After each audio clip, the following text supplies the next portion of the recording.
Bueno, una fecha clave que nos convoca a la conversación y vamos a orientar junto a los doctores invitados que tenemos en esta mañana. Nos acompaña como de costumbre nuestro doctor de cabecera, colaborador fiel de esta mañana, el doctor Alfredo Polanco, nefrólogo, y además tenemos como invitados también a Danaes Pérez, coordinadora de la residencia de diabetología y nutrición del Hospital Dr. Francisco Moscoso Puello, y al doctor Rey Mercedes, quien es médico de residencia de diabetología. Los tres acá para poder orientar en esta fecha tan importante que se celebra el domingo, pero que desde hoy podamos dejar orientaciones a nuestra audiencia. Gracias por acompañarnos, doctor. Bienvenido de nuevo a cuenta. Muchas gracias por la invitación, y es ocasión bastante importante de nosotros orientar a nuestra población sobre lo que es la diabetes, las complicaciones, sobre todo las complicaciones agudas y crónicas de esta enfermedad, y cómo no, para hacer un llamado a las autoridades, porque este es el lema: acceso a los servicios de salud de los pacientes diabéticos. Acceso a los medicamentos, o a los medicamentos a los que en se sentido requiere. general, exactamente. El diagnóstico de diabetes, que es bastante importante. Entonces, como ya se han hecho estudios aquí en República Dominicana por el Instituto Nacional de Diabetes en el 2017, aproximadamente un 13% de la población dominicana es diabética y un 11% es prediabética. O sea que tenemos aproximadamente un 23% de la población dominicana con diabetes. Entonces, ¿qué ocurre? En sentido general, sobre todo en las Américas, aproximadamente el 39% de los pacientes diabéticos no están diagnosticados. O sea que están en su casa tranquilos sin saber que son diabéticos. El problema grave, y por eso es el llamado la Organización Mundial de la Salud al acceso, es que de los que están diagnosticados, quizás, posiblemente, el 50 al 70% de los pacientes no están con una glicemia adecuada. Entonces eso es lo que trae como consecuencia que el paciente presente complicaciones, de modo que en el 2019 representó la 6ª causa de muerte a nivel mundial. O sea que la diabetes es una causa importante de muerte, o sea, una enfermedad no transmisible. Ustedes ven que todos los recursos se han volcado al manejo de la COVID-19. Lógicamente, una enfermedad nueva, transmisible. Sin embargo, se le presta, yo entiendo, poca atención a esta enfermedad no transmisible como lo es la diabetes. Entonces ese es el lema de ahora. Claro, un 23% decía, doctora, aproximadamente de personas con diabetes en el país. De ese 23%, ¿cuántos, ¿qué tipo de diabetes tenemos? Porque sabemos que hay varios tipos y cómo se comporta en el organismo como tal. Porque si bien es cierto que señalaba una cifra importante de fallecimientos producto de la diabetes, también es cierto que hay personas que viven larga vida con esta condición. ¿Cuál es la diferencia? Claro, está claro que el 90% de todos los pacientes que hay son diabéticos tipo 2.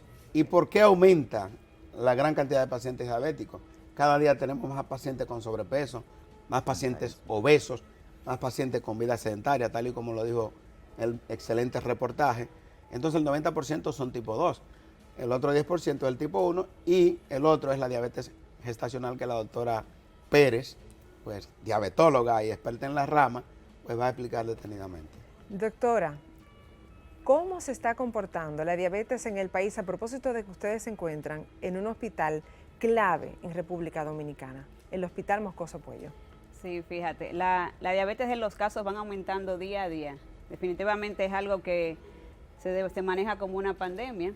En el Hospital Moscoso Puello el auge de pacientes nuevos que asisten cada día va aumentando. Incluso las estadísticas de las consultas externas de allá del hospital siguen creciendo. Aproximadamente se ven mensualmente 2.000, 2.600 pacientes en consulta, que es un número bastante importante.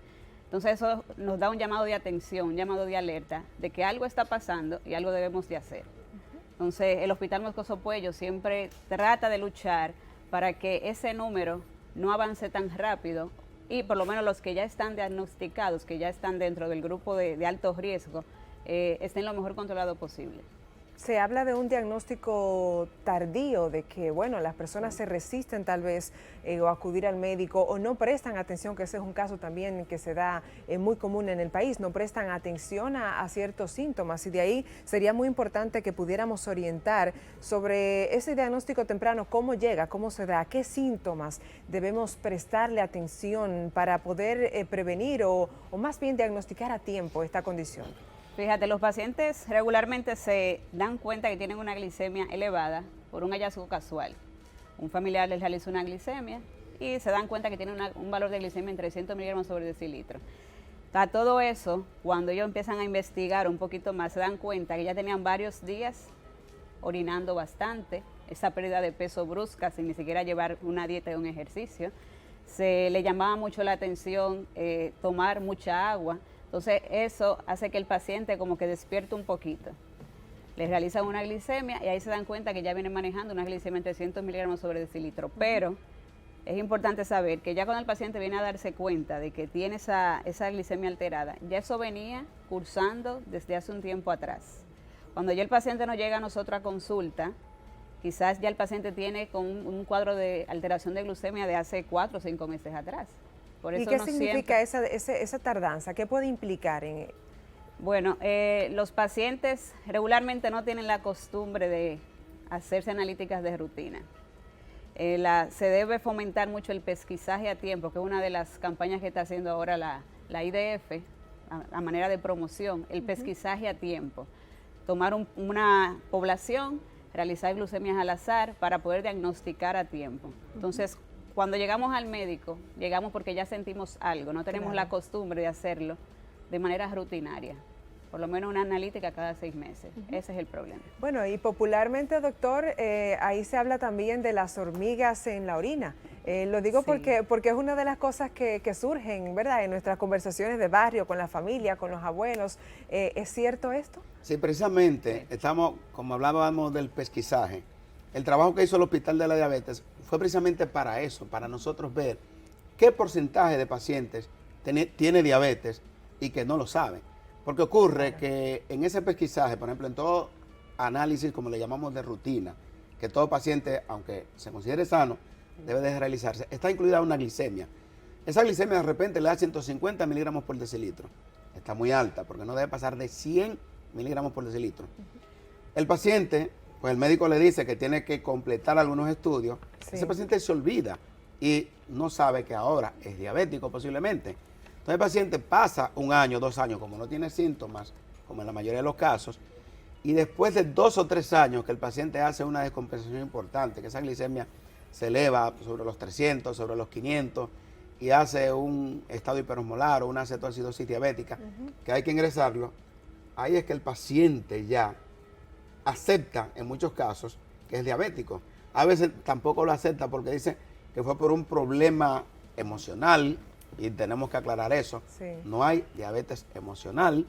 Entonces, ese paciente tenía años siendo diabético, y algo que nosotros tenemos que señalar es que en ese tiempo que el paciente es diabético y que no lo sabe o que no se ha diagnosticado o que no quiere saberlo, porque esa es otra, se van dañando los órganos y ahí entra el riñón. El riñón. O sea, por eso es que nosotros vamos a encontrar que aproximadamente el 20% de los pacientes diabéticos tipo 2, al momento de ser diagnosticados, ya tienen datos importantes de enfermedad renal diabética.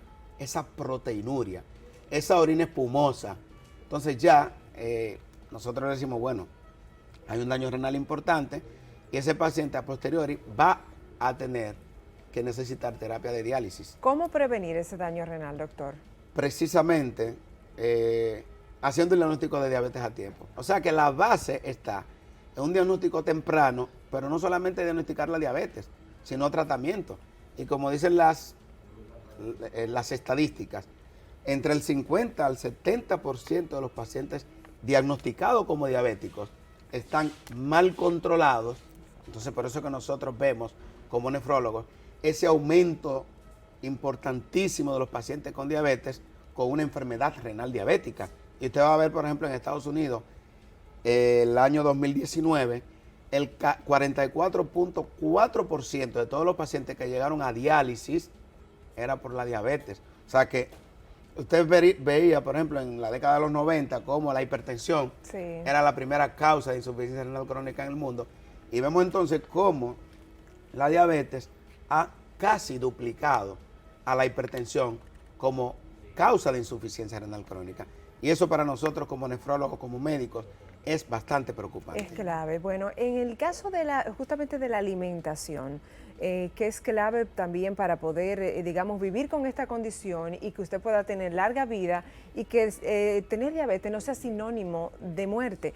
¿Cuál es ese manejo ideal que debe tener, digamos, toda persona con diabetes o no, y aún más aquellos que tienen la condición, para que esto no sea no les reste salud, no les reste calidad de vida? Muy bien. En realidad no existe una dieta per se para pacientes diabéticos. El paciente diabético lo que debe tener es un plan de alimentación saludable. Correcto. Ingiriendo los diferentes tipos de nutrientes, que son los carbohidratos, proteínas, lípidos, grasas, una alimentación balanceada. Lo que sí debe tener en cuenta es la cantidad y las porciones que deba comerse de cada alimento. Esa es prácticamente la base, manteniendo una alimentación sana, evitando lo que son las comidas grasosas, evitando lo que son los dulces, los azúcares simples y la comida muy salada. Bueno, eso se dice y para el dominicano es como difícil de asimilar, porque si usted habla aquí en un plato típico dominicano del equilibrio, de las porciones, no es lo que suele verse. O sea, que es realmente romper un paradigma importante. ¿Se logra, doctora? ¿Cómo Claro que realmente va en consulta con aquel paciente de diabetes o en el trabajo de prevención, convencer a las personas a que puedan tener esta dieta, esta alimentación equilibrada de la que tanto se habla, pero que pocos realmente tenemos? Fíjate, existe un término que nosotros utilizamos mucho, que es educación en diabetes, que esa es la base de todo.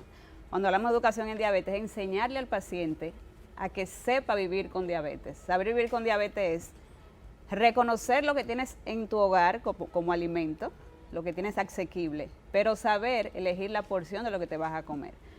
Nosotros como escuela nunca le prohibimos al paciente un alimento. ¿Qué hacemos? Lo educamos para que ellos sepan elegir la porción de lo que van a comer. Totalmente. Esa es la educación en diabetes que nosotros le ofrecemos al paciente. Es difícil. Claro que es bastante difícil porque estamos acostumbrados a comer por montones, comemos bastante. La cantidad de carbohidratos que se ingiere es mucha. Aquí se utilizan muchas harinas, muchos carbohidratos complejos, muchos carbohidratos simples. Entonces lo que hacemos es educar al paciente, porque es una realidad. Hay personas que no pueden llevar quizás un plan nutricional como se debería. Y en su casa lo que pueden comer es arroz, carne. Entonces lo que tienes en tu casa eso es lo que vas a comer, pero respetando las porciones que el médico te va orientando. Qué importante Sí. orientación, porque a veces se cree que el tener una sana alimentación es igual a pertenecer a una X clase social. Exacto. O a disponer de X fondos o recursos. Y es importante eso que usted dice, de que no solo es por lo que voy a ir a comprar. Bueno, tengo que pertenecer al team, al equipo de los que van por el pasillo de las cosas saludables en el supermercado, y todo eso cuesta mucho. Entonces, manejándolo por las porciones, como usted señala, doctor. O sea, algo importante, y es que a propósito de la obesidad, que ha ido en aumento, incluso se ha triplicado, desde la década de los 90 hasta acá se ha triplicado. De hecho, por eso hay un Día Internacional de la Lucha contra la Obesidad, que es el día 4 de marzo. La obesidad es considerado como el principal factor, claro, aparte del factor genético, que no podemos quitarlo, pero si usted logra mantener un peso adecuado, o sea, un índice de masa corporal adecuada, aunque usted tenga el factor genético para la diabetes, posiblemente usted no vaya a desarrollar diabetes.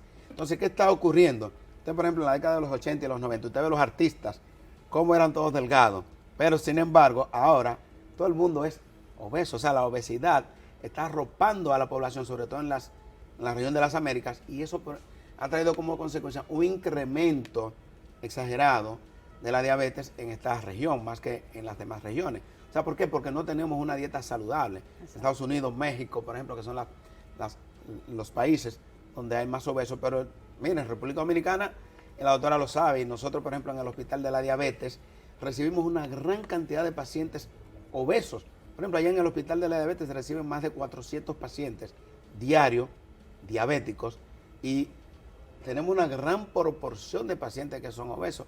Es como decía el doctor, o sea, una dieta para cada quien. Exacto. Pero la gente cuando le hablan de dieta, piensan que es a ponerlo a pasar el trabajo. No, para cada tipo de persona hay una dieta, lo que pasa es que hay que saber elaborarla. Y hay que combinar esa dieta también con ejercicio.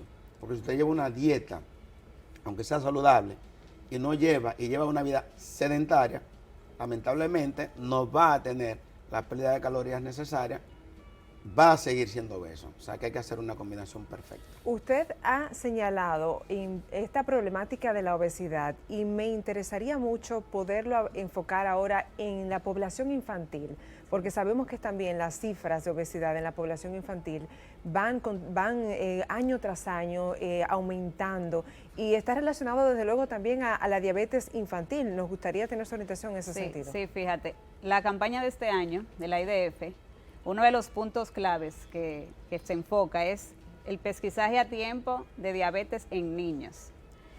Entonces ellos llaman la atención y dicen que sí está en aumento la obesidad en infantes, en niños. El número de niños con diabetes tipo 2 que llegan a la consulta cada día va creciendo. Sí hay un factor genético, un factor hereditario que no se puede dejar aparte, como decía el doctor, pero a eso se le une esa vida sedentaria que están teniendo los niños actualmente. La poca alimentación saludable. Muchas veces para que el niño esté tranquilo, el padre lo que le da es una papita, un refresco. Sí. ¿Y qué va a hacer el niño? Su papita y su refresco y se pasa la tarde entera jugando Nintendo. Entonces, sí, pasar fíjate, de los juegos que eran en nuestras calles a todo lo que es tecnología y todo digital. Entonces, y todo sentado. Todo eso favorece a que aumente la obesidad en el niño. Eso me lleva a una resistencia a la insulina, un síndrome metabólico y que ese niño cuando esté creciendo va a terminar en una diabetes. Entonces la campaña de este año también va enfocada en eso, pesquisaje a tiempo en la población infantil.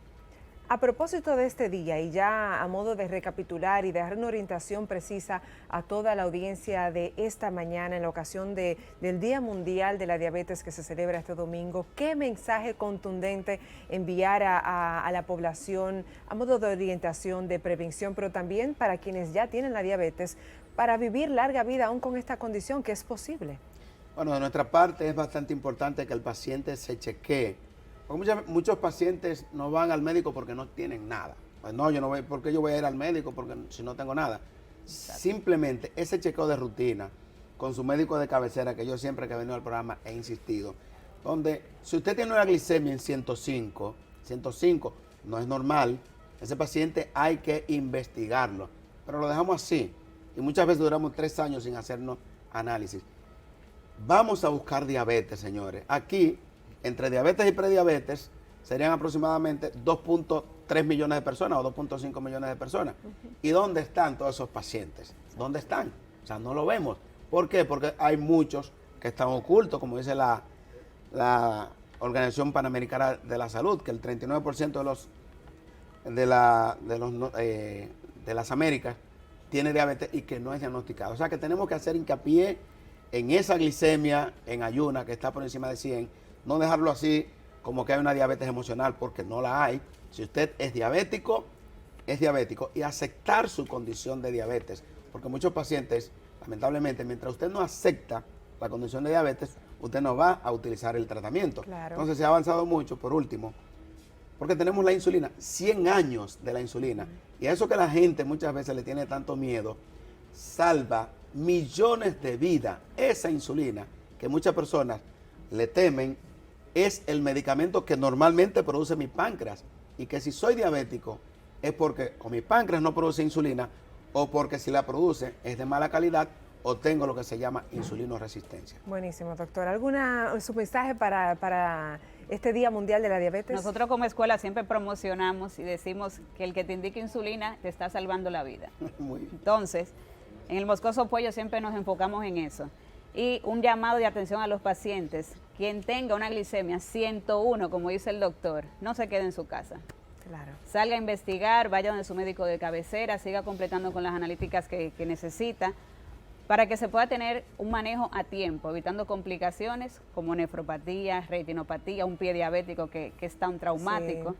Entonces, no se quede en su casa, asista a su médico de cabecera, asista a consulta. Muy importante. Doctor Rey Mercedes, el jugo lleno de azúcar y todas las clases de cosas que solemos los dominicanos, prácticas no debidas en términos de alimentación. ¿Qué recomendación darle a aquellas personas que dicen yo estoy sano, no tengo diabetes, me hice el chequeo recientemente, para que así se mantenga y evite esta enfermedad? Al menos la que es por alimentación, la tipo 2, ¿verdad? Sí, tipo 2. Cambios en el estilo de vida, como mencionamos, es lo más importante. Su alimentación sana, evitar los azúcares, evitar las grasas, su chequeo a tiempo, más los pacientes jóvenes, ya se está viendo diabéticos tipo 2 en pacientes jóvenes, no esperar tener algún síntoma, si tiene algún familiar de primera línea, su madre, su hermano, ir a la consulta, hacerse sus chequeos siempre periódicos y detectar a tiempo, trabajar en prevención. Esa es la clave. La clave es la prevención. Nos quedamos entonces con ese mensaje. Muchísimas gracias por habernos acompañado en esta mañana y brindar orientaciones claves para la prevención del Día Mundial de la Diabetes, pero también, por supuesto, para aquellas personas que tienen la condición, que sepan que es posible tener una vida de calidad si tomamos buenas medidas. Y recuerden esto que decía el doctor Alfredo, sobre todo. Vayamos a hacernos nuestros análisis periódicos y saber a tiempo, diagnosticar a tiempo esta condición para que podamos entonces intervenir con la alimentación y el tratamiento del hogar. Doctor Alfredo Danaes, muchísimas gracias también a nuestro Rey Mercedes, doctor Rey Mercedes, gracias por habernos acompañado en esta mañana. Ustedes quédense con nosotros, aún tenemos muchísimo más contenido en esta mañana. Ya volvemos.